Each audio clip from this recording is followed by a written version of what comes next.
Magandang umaga sa lahat ng Pasigueño.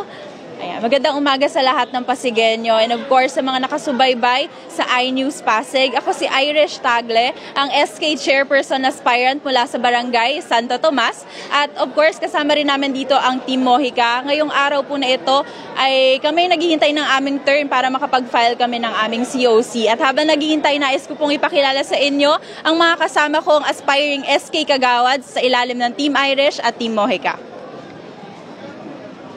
Magandang hapon, magandang araw po sa inyong lahat. Ako po si Vivian Fausto na nagmula po sa Purok 7, isa po sa SK Aspirant po.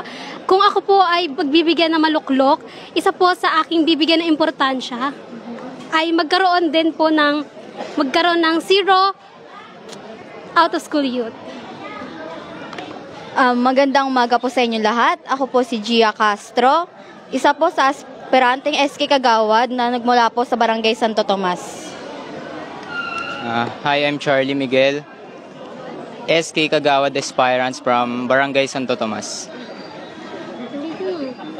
Magandang hapon po sa inyong lahat. Ako po si Fernan Orleans, isang aspirant SK Kagawad sa Barangay Santo Tomas. Isang magandang umaga po sa inyong lahat. Ako po si Jamie Ramos, isang SK aspirant ng Barangay Santo Tomas.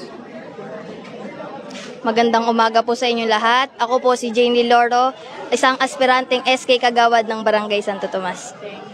At paano muna nabuo pala yung ang SK Team Irish ay nabuo sa ngalan ng pagseserbisyo. Of course, bago kami nagkita-kita, sinaalang-alang namin ano ba yung vision at mission ng isang sangguniang kabataan para sa Barangay Santo Tomas. At doon, syempre, sa mga continuous meetings at pagbisita namin sa iba't ibang lugar sa aming barangay, nabuo yung pangarap namin na magbigay ng mga bagong oportunidad sa ating mga kabataan na siyang makakatulong para lalo nating mapagtibay ang isang magandang kinabukasan para sa mga kabataang taga Santo Tomas.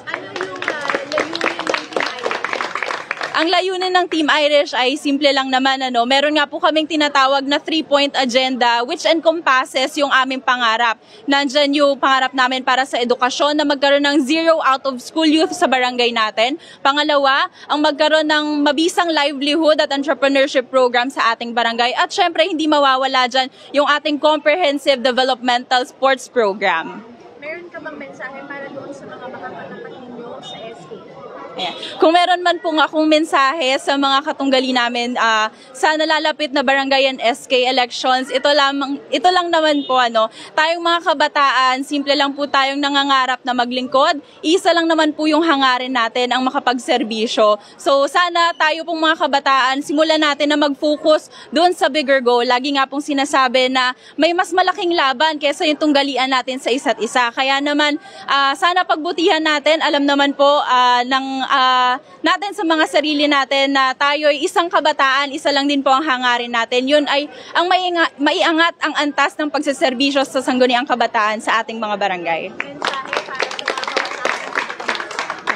Ang mensahe ko naman po sa mga kabataang Santo Tomas, ayan, ito po ay isang nakaka-proud po na kami pong Team Irish at Team Mojica ay tumatayo sa inyong harapan. Pero lagi ko nga pong pinapaalala sa aking mga kasama at syempre lagi din pong paalala sa amin ng aming Kapitang Cap Joey Mojica na itong eleksyon hindi naman po ito talaga tungkol sa ating mga kandidato. Nandito tayo para tumakbo pero mas tungkol po ito sa mga bumuboto, dahil ito po ay tungkol sa karapatan nyo na pumili ng tamang tao para sa mga posisyon, sa karapatan nyong diktahan ang kinabukasan ng inyong mga barangay sa pamamagitan ng pagboto ng tama. Kaya naman, sama-sama po tayong manalangin at pagsumikapan po natin na itong barangay and SK elections ngayong 2023 ay maging mapayapa at successful at naaayon sa willingness of course ni Lord.